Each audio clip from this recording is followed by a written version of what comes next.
There's a possibility that I have Oreos somewhere on my face because I just ate 3 peppermint bark Oreos, limited edition. Very on brand. Hey guys, it's Sam, and today I'm going to make a fantasy starter pack. This was requested for me on Instagram, and I thought it was kind of a cool idea. While going through it, I actually realized that I could probably do videos on every single part of the starter pack. So if you would like to see a video on every kind of part of the starter pack, let me know after the video and comment below and let me know, because I think that that would almost be more beneficial. But this is a nice, like I said, it's a starter pack. It's beginners, and then we'll go into the more detailed stuff later. So these are the components of like my fantasy starter pack. I think these are good jump off points for certain genres. I think for people that are looking to explore a certain part of fantasy, things like that. I only picked like 5 or 6 books because again, I think I could go really deep dive on some of these topics. So let's get into it. If you've never read fantasy and you're more of a contemporary reader and you're very focused on more like character interactions and almost like slice of life, then I recommend the Raven Boys series by Maggie Stiefvater. This is very magical, and there are parts of the magic that also aren't like very fleshed out, but I think that's kind of good for somebody who's more into contemporary stories. There's a lot more like romance in here. The writing is very like lyrical and atmospheric, so you kind of get introduced to that kind of magic and fantasy and things. But it's set in our world where magic is kind of like right around the corner, right? So I think this is a good story for people who don't want to get into like the epic high fantasy right away. It's a YA, so it's a little bit more accessible if you're not wanting to get into like the heavy adult epic fantasy type stuff.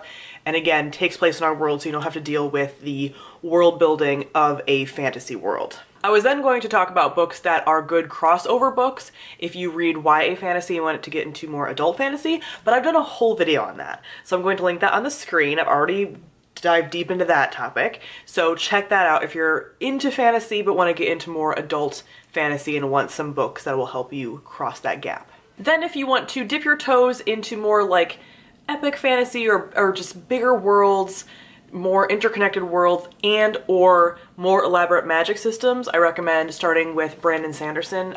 The Final Empire being the first Mistborn book, I think is a good place to start. I think I also mentioned this in the YA crossover books potentially, but if you want to just see like how some people do magic systems or how intricate magic systems can be, or you just want it to be a little bit more like easily explained, I think Brandon Sanderson does a good job of explaining his magic systems. There's a lot of fantasy books that I don't mind actually a not explained magic system. If it's just like, this is what happens, I'm like, cool, fine.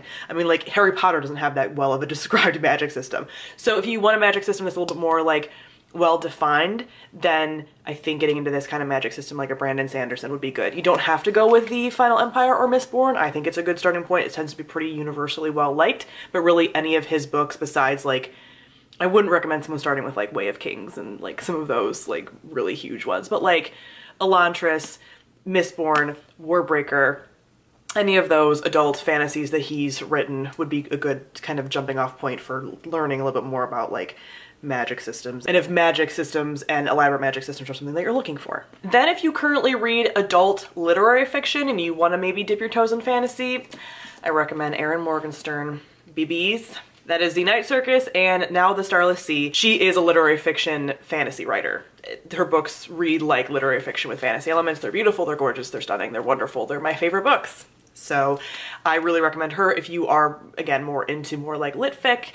You're probably going to enjoy her books if you want to dip your toes into fantasy. Then I wanted to include an urban fantasy. I don't actually have like a real recommendation for this because I don't read a lot of urban fantasy myself, but I used to read a lot more urban fantasy. Well, really like the same author's 2 series, and that's what I'm going to recommend right now.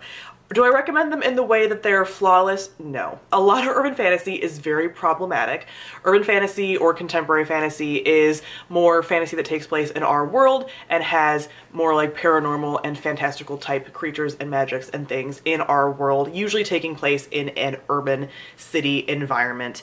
And the main character, usually a woman, sometimes a man, will be some kind of like hard-hitting, working with the police, but sort of on the outskirts of it, maybe in like a paranormal unit, maybe a vampire hunter, blah, blah, blah, blah. You know, like it's tropey. It's a trope that you'll recognize if you've watched any like vampire TV shows like True Blood, which is based on an urban fantasy series, or even sort of the Vampire Diaries, like any of these kinds of like urban fantasy, paranormal romance can kind of fit in the same category, but this is really more urban fantasy. I wanted to recommend something for that. But again, the one I'm recommending, the series I'm recommending, is a series that I haven't finished because there's like 20 something books in it. Went really downhill. If you've watched my videos for a while, you know what I'm talking about. Got really, went off almost into like paranormal erotica at some point, like a lot. But the first 9 books, man, are still a fun time. Very dated, very misogynistic at times. There's some issues. Okay, but I wanted to recommend an urban fantasy series. That is the Anita Blake series by Laurel K. Hamilton. I read these books through high school and college repeatedly. They're like my Harry Potter. I just love them, and I do find tropes from urban fantasy very soothing, although most of them are problematic. There's a lot of violence against women in urban fantasy. Maybe that tide is changing a bit because I haven't read any new urban fantasy besides Rebecca Roanhorse, but yeah, I wanted to recommend it because it is a very big and very popular genre. I really like the Anita Blake series. It is not without fault. I feel like I have to keep saying that just because if anyone reads this, it is like, oh my god, but like, it fits. If you want to see what a lot of the tropes are for urban fantasy, this fits most of them. Then the last category I want to mention is portal fantasies. So these are fantasies that take place in our world, and then people can go through portals to other worlds. And so that's like classic, like Narnia, things like that. I think that's also good for people that are getting into fantasy. If there is sort of like a base in our world and you're going into a different world, the characters are getting explained the new world's rules, so it's a little bit easier for you to latch on to the new fantasy world's rules, things like that. For that, I recommend the Wayward Children series by Shauna Maguire, the first book being Every Heart a Doorway. These are a series of novellas that are adult, and they follow a group of kids that are at this school, this boarding school in our world, because they are kids that have been through portal worlds and have come back and are having trouble readjusting to our world. So you do get to see inside some of those different worlds and descriptions of those worlds, and it's looked at in a kind of scientific way, which is really cool, and there's always kind of a theme around every novella. So I really enjoy these, and again are a good starter to getting into portal fantasy because they're small, kind of a good way to see if you like portal fantasies. I really do like portal fantasies. So that is my little fantasy starter pack. Again, if you are interested in me kind of deep diving into some of these topics of a fantasy starter pack, I can kind of make this into a series, maybe. So if you're interested in that, definitely comment down below and let me know. And let me know what would be in your fantasy starter pack and why. So thank you all for watching, and I'll see all of you guys soon. Bye.